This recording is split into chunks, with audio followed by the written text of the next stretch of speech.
Abra comigo a Bíblia em Atos 16, verso 22 a 26. Hoje eu quero falar sobre dois tipos de preso.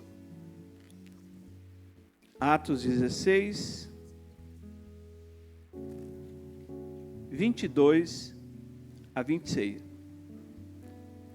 É um texto bastante conhecido, muita gente já ministrou. É assim, a primeira viagem missionária, Paulo foi com Barnabé, na primeira viagem missionária. Na segunda viagem missionária, tiveram um problema de força maior entre Paulo e Barnabé, coisa que acontece com todo crente, desentender. Deixa eu fazer uma pergunta para vocês. Quando Paulo desentendeu com Barnabé sobre João Marcos, ele foi menos crente? Ele foi menos crente? Será que Deus falou assim, Paulo, você desentendeu com Barnabé, vou botar você de banco agora? Não. Existe um problema em questão de comércio chamado assim... Como é que chama quando o cara assusta cheque? Como é que chama que ele usa um desacordo comercial? Às vezes existe um desacordo ministerial, um desacordo assim. E aí o que faz? Aí ele sentiu a direção e falou, Barnabé, pega o Marcos e vai para um canto, e eu vou pegar Silas e eu vou para um outro lugar. E a obra de Deus não pode parar. Amém, meus irmãos? Diga assim, a obra de Deus não pode parar por causa de picuinha. É muita picuinha, gente. Misericórdia, muita coisinha. E aí Paulo pega o Silas e foram ministrar. E aí tinha lá um capiroto adivinhando lá, usando uma moça, expulsa o demônio daquela moça lá, né? Aquela moça foi liberta. Só que ela era uma moça que rendia um troquinho para os patrão dela. Aí eles foram presos, perseguição. E aqui eles foram presos, e aí eles foram para o Chilindró mesmo. Vamos ler aqui, a partir do Atos 16, 22 a 26. A multidão se levantou contra Paulo e Silas, e os magistrados ordenaram que lhes tirassem as roupas e que fosse açoitado. Então, não foi apenas preso, bateram nele. 23. Depois de serem severamente açoitados, foram lançados na prisão. O carcereiro recebeu instrução para vigiá-los com cuidado. 24. Tendo recebido a ordem, ele os lançou no cárcere interior e lhes prendeu os pés no tronco. Verso 25. Queria que a igreja me ajudasse a ler bem alto. Lê bem alto comigo. Por volta da meia-noite, Paulo e Silas estavam orando e cantando hinos a Deus. E os outros presos, dois tipos de preso. Tem um que está preso, mas ele está buscando a presença de Deus. O outro está lá só esperando cumprir a pena. Verso 26. E, lê comigo, e de repente, houve um terremoto tão violento que os alicerces das prisões foram abalados. Imediatamente todas as portas se abriram e a corrente de todos se soltaram. Amém? Diga amém, glória a Deus. Existe diferença entre presos e presos. Dois tipos de preso é o tema da nossa reflexão. Os servos estavam presos fisicamente, mas eles não estavam presos espiritualmente. Os outros presos estavam lá cumprindo pena. Enquanto tem muita gente reclamando da vida, tem muitas pessoas louvando, adorando, exaltando, buscando a presença de Deus, porque sabe que se a sua resposta não vir aqui de baixo, a sua resposta virá lá de cima. Aleluia! Se você crê, dê um aplauso ao Senhor, aleluia! Se não vir aqui de baixo, vai vir de cima. Os outros presos ouvindo. Então, por que eu estou dizendo? Porque mesmo no meio das lutas, o Senhor quer que a sua igreja liberte os cativos. O texto fala que através do louvor, da oração de Paulo e Silas, até os outros presos também caíram as correntes deles também. Então preste atenção, ou você decide, preste atenção, ou você decide chorar, ou você decide vender lenço. Pergunta para o seu irmão, chora ou vende lenço? Poxa, concorda, Clebinho? Vai vender lenço. Todo mundo está chorando, vai vender lenço. 3 por 1, 3 por 1, 3 por 1. E aí eu queria falar aqui agora, dentro desse texto, 4 áreas que talvez você vai compreender comigo aqui. Preste atenção.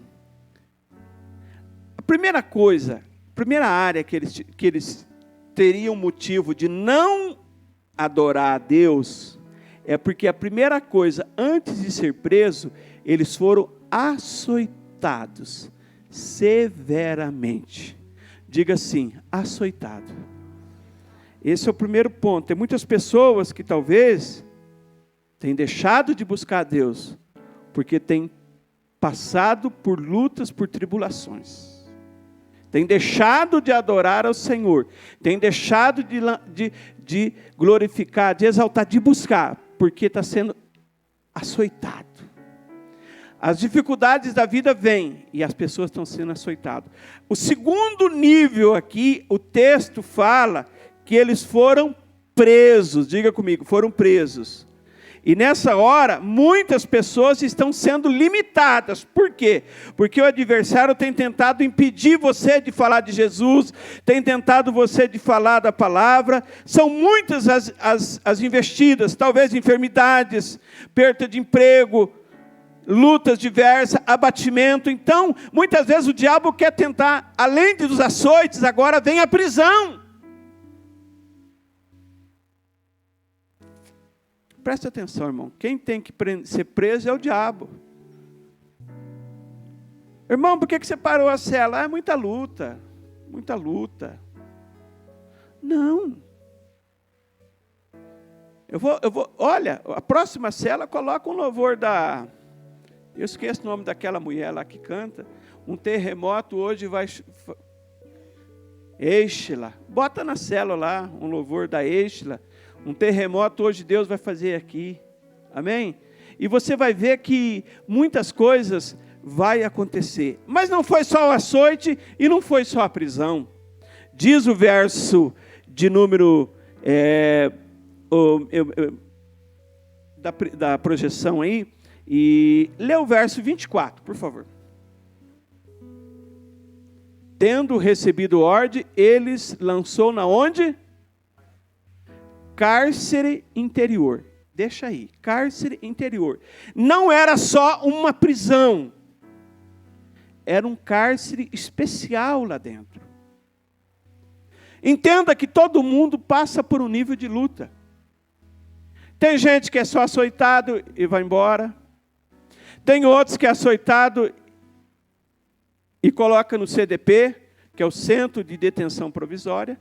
Tem outros que é açoitado, vai para o CDP, agora vai para o cárcere interior. E aqui eu quero falar daquelas lutas interiores que talvez você tenha enfrentado. Lutas interiores que você tem enfrentado, sentimento, luta, situações. Talvez esse vai ser um Natal meio triste para você, devido às circunstâncias que você tem enfrentado. Então, hoje Deus quer tirar você não só da prisão, Deus quer tirar você do cárcere interior também. É lá dentro. Então, coloca a mão no ombro do irmão e fala assim, cárcere interior, irmão. Talvez é uma área interior, uma área sua, que Deus quer ministrar. Mas não somente isso, não somente bateu, prendeu, colocou no cárcere interior. E aí o que diz o final? E lhes É a limitação total. Sabe por quê? Porque o cara, se ele estiver preso, ele pode ter certa locomoção lá dentro da cadeia, viu? Lá dentro da prisão, Rafa. Se ele está no cárcere interior, né, Pedro? Igual a gente vê na solitária, né? É tipo uma solitária. Pelo menos ele vai para cá, vai para cá. Eu gosto de ver filme que o cara está lá na solitária. Ele fica meio grogue, né? Eu gosto de ver assim, né? Mas agora, se o cara está amarrado,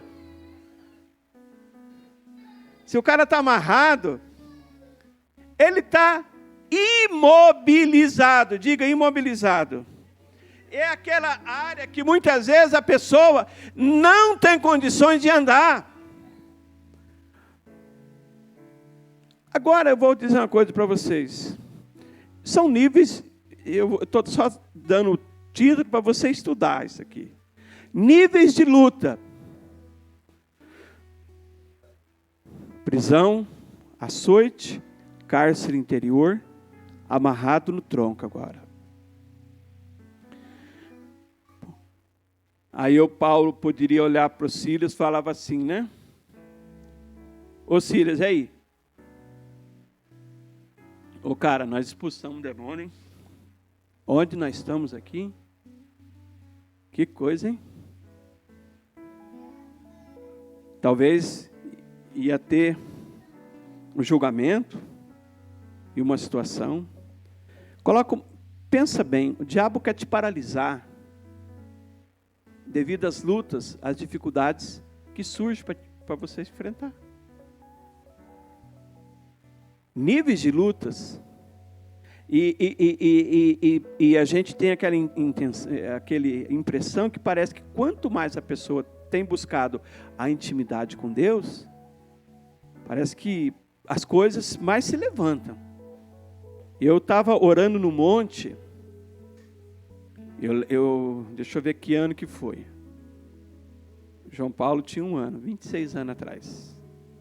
Eu estava orando no monte, lá no monte mesmo, não é na Pirelli, não. Cuidado, Pirelli tem cobra, viu? Tem cobra lá. O Abraão disse que o vizinho dele lá tinha uma cascavel lá que matou os 2 cachorros dele. Então, cuidado, pra você andar no meio de mato aí. O monte que eu fui para Souzas, fui lá no Brigadeiro, Brigadeiro eu ia no Monte Sorocaba. É outro monte que a gente ia lá. Mas eu ia lá em Joaquim Egídio, passava o Observatório do Capricórnio, Pico das Cabras, lá no alto, onde dava para ver 6, 7 cidades. E eu estava orando lá. E eu lembro que eu estava orando uma noite, e eu era líder da igreja, e um pastor, que hoje ele é bem conhecidinho por aí, e ele disse assim: e tu, cabeça, tu vais passar uma prova tão grande que você nunca passou. Mas você vai dizer assim: Senhor, até quando? Deus está contigo. E eu olhei cabeça, falei: que é o cabeça aqui, né? Porque eu tenho um amigo meu, José Bonifácio, que é o cabeça também, né? Eu falei: será que é o Renato, né? Não, o cabeça que estava ali era eu. E aquela palavra profética foi para mim. E tu, cabeça, tu vai passar uma prova tão grande. Eu poderia chegar e repreender. Está repreendido, irmão. Não. E não é que passou essa luta mesmo tão grande, que eu acho que o diabo bateu em nós, prendeu, colocou no cárcere interior, colocou no tronco. Mas não calou a voz profética, aleluia. Dê um aplauso ao Senhor. Não! Não calou a voz profética. Não calou. A investida tem sido grande, no sentido de deixar você abatido, desanimado, prostrado. Porém, a Bíblia diz que nós devemos orar e louvar o Senhor. Verso 25. Está os 2 servos presos, com as costas doendo. Não tinha mais nada para fazer. Já era de noite já. Tem gente que dorme cedo. Por volta da meia-noite, Paulo e Silas estavam orando e cantando hinos a Deus. O diabo tem tentado calar sua voz profética, meu irmão. O diabo tem tentado calar você no meio das lutas. As circunstâncias que você tem enfrentado tem tentado calar, paralisar o louvor, a adoração na sua vida. Você está passando luta. Tem muitos irmãos que parece que recebem o mesmo espírito da mulher de Ló. Passando luta, mantenha a tua integridade. Jó, né? É o Jó, né? As duas não eram problemáticas, né? A de Jó e de Ló, né? Ainda bem que era só elas, viu, irmãs? Viu? Mas a mulher de Jó, a mulher de Ló era problemática, as duas. Uma era murmuradora, a outra gostava das coisas de Sodoma, né? Não sei o que ela gostava de lá, né? Mas, problema dela, né? Virou estátua de sal. Mas a mulher do Jó, vendo o marido doente, vendo os filhos que tinha sido morto, estava um homem doente, perdido tudo que tinha, e ela diz assim: ainda mantém a tua integridade? Amaldiçoa esse Deus e morre. E aí eu caso com outro. Essa parte é minha, parênteses. Mas não. Ele pegou um caco de telha. Ele raspava as feridas dele. E no 19:25 ele falou assim: eu sei que o meu Redentor vive, e que por fim ele vai se levantar sobre a terra, e eu verei ele com esses olhos aqui. A terra não vai comer esses olhos. E depois você sabe a história. Por que eu disse essa história? Porque talvez você está passando uma luta muito grande, e alguém vai falar assim: a luta que você está passando, está louvando? Está adorando? Está buscando Deus? Está passando luta financeira? Você está entregando oferta na igreja? Meu irmão, o diabo ele tem essa questão. Se é nova, fica enfiada na igreja, aproveita agora, que deu uma liberada aí, ó, vai curtir. Abre um perfil no Tinder. Tinder, não abre não, viu? Lá é para arrumar namorado e namorada, né? Abre um perfil no Tinder lá e vai curtir um pouquinho. Mas a Bíblia fala que foi perto da meia-noite. Ou por volta, diga assim, por volta. O que é meia-noite? Várias coisas, eu não vou citar tudo, mas eu me lembro de cabeça. Diz a Bíblia que o filho, né, que o filho do homem vai voltar meia-noite. A Bíblia fala, né? Por volta da meia-noite, né? Meia-noite. Sansão estava deitando nas coxas de Dalila, por volta de meia-noite. Mas por volta de meia-noite, Deus estava abrindo uma porta naquela prisão. Deus estava derrubando as cadeias naquela prisão. Por volta da meia-noite, é isso que aconteceu. E você vai ficar em pé agora, em nome de Jesus, aleluia. Perto da meia-noite, meia-noite é o tempo. É o tempo que você... Meia-noite, meu irmão. É o tempo. Pode deixar a luz do jeito que estava no começo lá. Meia-noite é o tempo que você precisa. Meia-noite é o momento de Deus agir na sua vida. Por volta da meia-noite. Não se cale, não pare, não desista. Amém? Em nome de Jesus. Diga assim: meia-noite é a minha hora. Sabe o que aconteceu? Vai vir um terremoto de cima para baixo. E Deus vai abrir essas portas, essas cadeias. Não desista, não pare de lutar, creia. Eu lembro um dia a Ludmila, ela contou um testemunho daquele louvor, nunca pare de lutar. Ela acordou de noite e Deus cantou para ela na cama. Nunca pare de lutar, não desista. Creia. Cremos que 2022 será um ano melhor. Tem prisões na sua vida? Vamos adorar, vamos louvar e vamos buscar a presença daquele que vive, daquele que reina. Amém? Aleluia. com toda a intensidade, como se você tivesse amarrado, preso no tronco lá. Bateram em você, xingaram, caluniaram, tentaram te paralisar de tudo, mas você entendeu que a resposta não é daqui, a resposta é lá de cima. E Deus vai fazer isso em nome de Jesus.